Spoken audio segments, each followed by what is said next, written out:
Linha dos Três.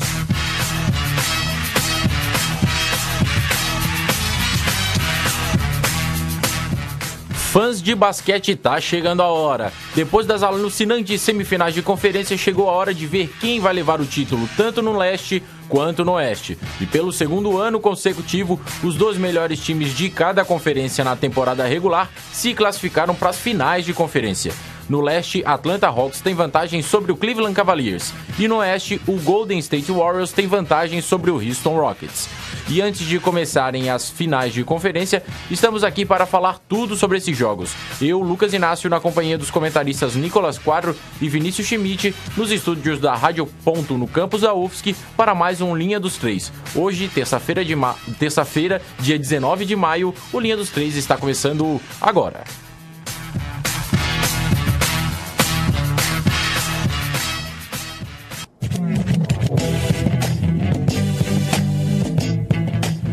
E antes de começar a nossa tradicional resenha, sempre vale lembrar que os nossos programas estão sendo publicados no www.facebook.com/jornalismo esportivo UFSC, com direito à versão em vídeo. Curte lá a nossa página que os nossos programas estarão lá em breve. Hoje à tarde já vai estar aí no nossos programas. Dessa vez não vou esquecer, prometo. Tá certo, então hoje à noite começam as finais de conferência da NBA com o duelo entre Golden State Warriors e Houston Rockets pelo oeste. Amanhã, quarta-feira, é a vez de Atlanta Hawks receber o Cleveland Cavaliers pela primeira partida da final do leste. As 4 franquias têm apenas 5 títulos somados. 2 deles dos Rockets, 2 dos Warriors, um deles ainda na época que era Philadelphia Warriors, e um dos Hawks, na época que ainda era o St. Louis Hawks, olha só. É o último título de todos os times aí somados em 96, que foi o título do Houston, que conseguiu um bicampeonato na década de 90. Antes disso, só o Golden State lá em 1976, para ter uma ideia. Sucesso recente, a gente tem o Cleveland, que chegou nas finais em 2007. Acho que é o time que mais... Desses 4 foi o último time a chegar nas finais, foi o Cleveland em 2007. E por isso vamos começar falando do confronto de hoje, que é o confronto do lado oeste, com Houston, que mal pôde se recuperar do jogo 7 contra os Clippers no último domingo e já entra em quadra nessa noite. Enquanto isso, o Golden State está se recuperando desde sexta-feira, quando eliminou o Memphis Grizzlies. E por isso nós vamos começar falando aí, na verdade, dando um pequeno pitaco sobre o jogo de domingo, que foi o jogo que classificou o Houston que saiu de 1-3 e agora conseguiu virar para 4-3 a série contra o Los Angeles Clippers. Então, uma série alucinante aí, que feito do Houston Rockets, né, Vinícius Schmidt? O que eu vejo assim, na verdade, o jogo aparentemente que deu essa classificação para Houston foi o jogo 6. Que era em Los Angeles, era o jogo pro Clippers ganhar, o Clippers estava ganhando, e aí naquela virada, a gente já comentou isso, aquela virada 40-15 no último quarto, o Houston foi lá, aumentou o moral, conseguiu respirar novamente, via um 3-1, agora tá vendo um 3-3, isso aí eles chegaram no sétimo jogo para atropelar, e foi basicamente isso que aconteceu no jogo. Apesar de o Clippers ter feito frente, de certa maneira, ao Houston, no fim, Houston mostrou que o talento individual nessa série prevaleceu. Não sei se vai ser o mesmo caso agora contra a Golden State. Esse talento individual que a gente vê por parte do Dwight Howard, por parte do James Harden, até mesmo do Trevor Ariza, pode ficar um pouco mais complicado, porque a defesa do Golden State é uma defesa chata. Uma defesa que incomoda esse talento individual. Claro que se eles trabalharem meia bola é outra história, mas eu vejo pelo menos esse talento individual sendo um pouquinho atrapalhado contra a Golden State. Minha opinião, mas vamos ver dentro de quadra, não sei o que o Nicolas pensa. Pois é, Nicolas, o Houston, essa virada aí do Houston deu pra tirar alguma coisa de coletividade, já que o Houston, né, era tido inclusive por nós como aquele time peladeiro, né, nessa virada contra o Clippers foi uma virada apenas na emoção ou conseguiu ali ter uma organização tática minimamente pra conseguir bater o Golden State nessa final de conferência? Teve sim, salve Lucão, Vini, todo mundo que nos ouve, é um prazer estar de volta aqui ao Linha dos Três, dessa vez terça-feira, uma data diferente, mas daqui pra frente a gente vai tentar fazer quase todo dia. Que mal-humorado que eu sou, não cumprimentei as pessoas, né? Oi. Mas respondendo sua pergunta, o Rockets teve o seu mérito de trabalhar bem a bola, principalmente uma rotação ofensiva muito forte, de aparecerem todos os arremessadores do perímetro praticamente livres. Eles arremessaram contra o Clippers no jogo 6, no jogo 7, naquela caminhada importantíssima do jogo 6, que o Houston fez 49-18 nos últimos 14 minutos da partida, se eu não me engano. A rotação ofensiva foi muito boa e todo mundo que arremessa de 3 apareceu livre para chutar e com boas chances de arremesso. As bolas acabam caindo, principalmente do Houston Rockets, que tem uma força de arremesso de 3 maior do que a equipe do Clippers. Por isso que o Rockets conseguiu essa volta por cima. E também faltou um pouquinho de decisão, força de decisão para a equipe do Clippers, que tem um bom garrafão, tem um baita armador, mas na hora H precisou fechar a partida tanto em casa quanto fora de casa, não conseguiu. Por isso que o Houston acabou levando a melhor nessa partida. Eu vejo assim, nessa questão de, por exemplo, a gente tem de um lado uma defesa com um garrafão muito forte, que foi a questão do Clippers. Por outro lado, a gente tem agora uma defesa do Golden State que tem uma defesa de perímetro muito boa. Então acho que isso pode atrapalhar muito o Houston. A gente conta muito dessas bolas de 3, o Trevor Ariza chuta que nenhum maluco de 3, o Josh Smith chuta de 3, o Harden chuta de 3. A gente pode ver um pouquinho de diferença. Por outro lado, não tem um garrafão tão forte o Golden State. Então a gente pode ver o Dwight Howard aparecendo muito nesse jogo. Eu acho que vai ser uma peça importantíssima. Vai ter um duelo contra o Bogut, ele é maior, ele é mais forte que o Bogut. E ele gosta desse matchup, onde ele tem que enfrentar um cara que é menor que ele. Que aí ele joga o corpo, aí ele abusa. E eu acho que isso pode fazer mais diferença do que esses chutadores de fora. Pelo menos no início, até o Golden State conseguir se armar contra o Dwight Howard. Eu acho que isso pode ser um problema nesses primeiros jogos para o Golden State. Por outro lado, a gente tem que ver como eles vão tratar o James Harden. É um cara que o aproveitamento dele de arremesso não tá tão bom, mas por outro lado ele tá indo à linha de lance livre que nem um maluco. Ele tá cavando muita falta. Tem que ver se eles vão conseguir parar isso. E se pararem essas faltas, vão conseguir parar também a qualidade de arremesso dele, porque se você para de fazer falta, você abre espaço para ele começar a fazer ponto, infiltrar. Eu acho que é uma incógnita muito grande pra mim. Quem vai marcar o James Harden nesse jogo? E eu esperava um pouquinho mais de sucesso das defesas da NBA nessa rodada passada. Eu tô vendo muito ataque, né? O ataque tá eu esperava um pouquinho mais. A equipe do Memphis, claro, pegou o Golden State, que é a equipe mais forte da NBA, e acabou sendo eliminada mesmo jogando bem. Mas o Clippers tem uma boa defesa, acabou ficando de fora. O Chicago Bulls perdeu para a equipe forte também do Cleveland Cavaliers. Não estou dizendo que essas equipes que passaram não têm boas defesas. Elas têm. O Golden State tem uma baita defesa no perímetro. O Rockets não tem uma boa defesa, mas a equipe do Cleveland foi a sétima pior da temporada regular. A equipe do Cleveland sabe se defender. A equipe do Atlanta Hawks a gente nem precisa falar. É uma baita defesa.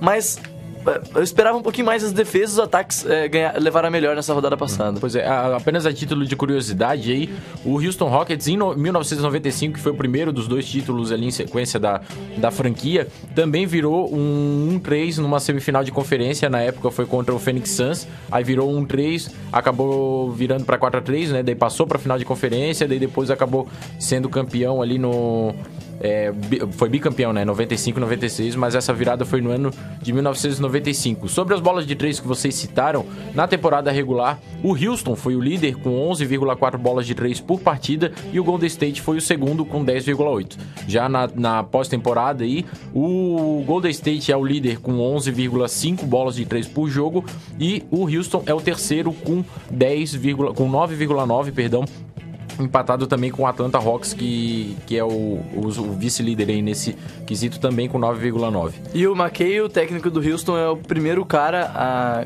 reverter um 3-1 como técnico e como jogador. Ele que era jogador do Boston Celtics na época do Larry Bird, né? Mas assim, eu particularmente não gosto do trabalho do Kevin McKay. Eu acho que falta aí um padrão tático pro time. Ele aposta muito na questão da qualidade individual dos seus jogadores e acaba aí faltando uma certa organização. É um time que lembra muito aquele Miami Heat do LeBron, do Dwayne Wade, que era um time que assim, joga bola nos caras que sabem chutar, nos caras que sabem jogar. E o time parece que um pouco assim, eu consigo... Mas aquele ainda tinha uma organização defensiva. Nesse pouco. Time do Houston eu não consigo ver. Esse time do Houston, na verdade, me lembra um outro time que o Dwight Howard fez bastante sucesso, que foi o Orlando Magic de 1999, de 2009, perdão. 2009. O Orlando Magic de 2009, que também jogava assim muito com o Dwight fazendo a via o único cara ali do garrafão e os outros 4 jogadores abrindo muito para bolas de 3. Então, era um esquema do Stan Van Gundy, que hoje é técnico do Detroit Pistons, e que era um negócio que dava certo, porque tu tinha bons chutadores de 3, mas ao mesmo tempo era um negócio que tu tava meio fadado à sorte, porque eram muitas bolas era bola de longe o tempo todo, sem uma grande movimentação de bola pra fazer valer esses chutes, tanto que eles tomaram 4-1 contra o Los Angeles Lakers naquela época ali, naquele ano. Então acho que falta um pouco mais de organização defensiva desse time. Essa falta de padrão defensivo, Houston, né? Eu acho que é o que pode realmente ser o tiro no pé do Houston, contra esse ataque tão bem organizado do Golden State que a gente vê. Um ataque que todo mundo sabe o que tem que fazer, todo mundo sabe onde é que tem que estar. Então isso pode complicar muito a defesa do Houston. Por outro lado, é aquilo que eu digo, se de repente o Barba do Capeta resolve jogar, o Dwight Howard ganha um matchup contra o Bogut, ficou um jogo difícil, entende? Vai ser um jogo muito mais de ataques, nessa vibe que o Nicolas estava falando. Eu acho que vai ser um jogo muito mais de ataques. Mas eu vou observar muito mais a defesa, porque a defesa é o que eu realmente me questiono como o Golden State vai tratar o Harden. Porque ele é um cara que realmente tem que ser parado. Seja ele fazendo 15 pontos na linha de lance livre, seja ele acertando bola de 3 que nem um maluco. Mas a questão é, ele parece ser o ponto-chave do ataque do Houston. Mas como parar ele e como lidar com ele, com o resto do time jogando, porque você lida com ele e libera o Dwight Howard, você lida com ele e libera o Josh Smith. Também é complicado, não é só ele que tem que lidar também. Porque o Harden tem uma variação ofensiva muito importante. Ele, no jogo 5, anotou o primeiro triple-double da carreira dele dos playoffs. 26 pontos, 11 rebotes e 10 assistências. Mas ele também pode só chutar, aí ele faz 40 pontos. 20, sendo eles 20 de lance livre ou não. Como ele também pode ficar com 13, 14, 15 assistências e pontuar menos. Então, ele, o cara tem muita variação, ele pode, é muito versátil, pode ficar no banco e o Golden State vai ter que parar todas as variações para poder vencer essa partida. O banco acho que vai ser um ponto-chave também nesse jogo, né? Eu vejo pelo menos o banco do Golden State com uma vantagem considerável. Assim, a gente vê o Iguodala jogando muito. O Iguodala é um cara que pode vir do banco. jogando muito também. Pois é, nessa questão do matchup da marcação do James Harden, o Iguodala é um cara que pode vir do banco e trazer essa consistência defensiva no perímetro ali que falte realmente, né, que pode faltar com o Klay Thompson, se for, né, Klay Thompson e James Harden. O James Harden leva vantagem, o Klay Thompson tá desenvolvendo a sua defesa, mas ainda não é um grande defensor. Agora o André Iguodala pode ser o cara realmente de fazer essas vias aí de ser o grande defensor. Até né? mais experiente, né? Pra ele dar um pouco com essa marra do Harden também. Porque Harden também não é só a marcação do basquete. O Harden tem toda a marra. O Harden cava muita coisa, cava muita falta, cava muita jogada a favor dele. Então tem que ter um pouco de experiência e calma também pra lidar com o Harden. Não é só um cara que, se eu marcar tecnicamente ele, eu vou me dar bem. Não, ele vai te dibrar no pensamento aqui, ó. Vai te dibrar na jogada dele, na malandragem dele. Então é um cara que, realmente assim...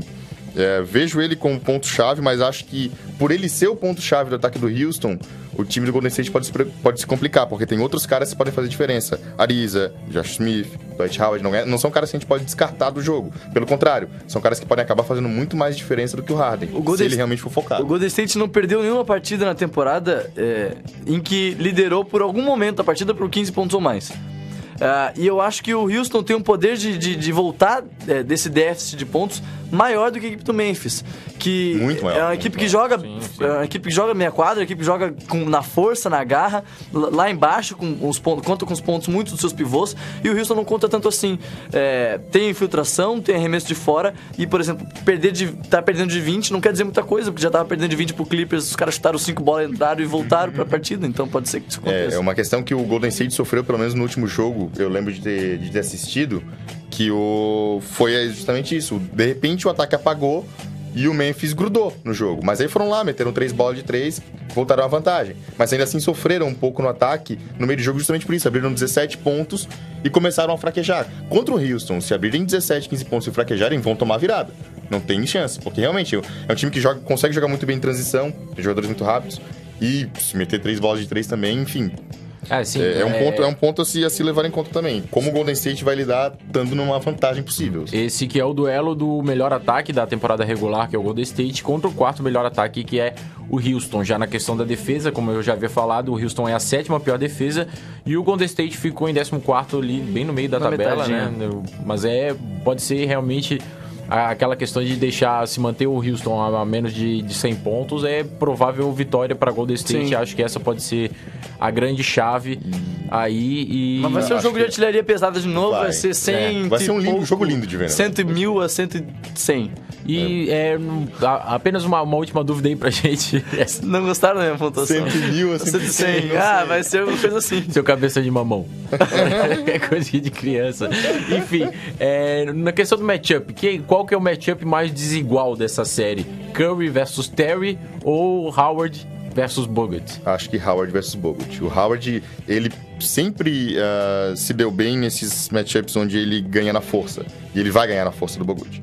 Se o Bogut conseguir empurrar ele para um pouco mais do perímetro, abusar do arremesso do Howard, aí ele vence sempre, porque o arremesso do Howard é ridículo.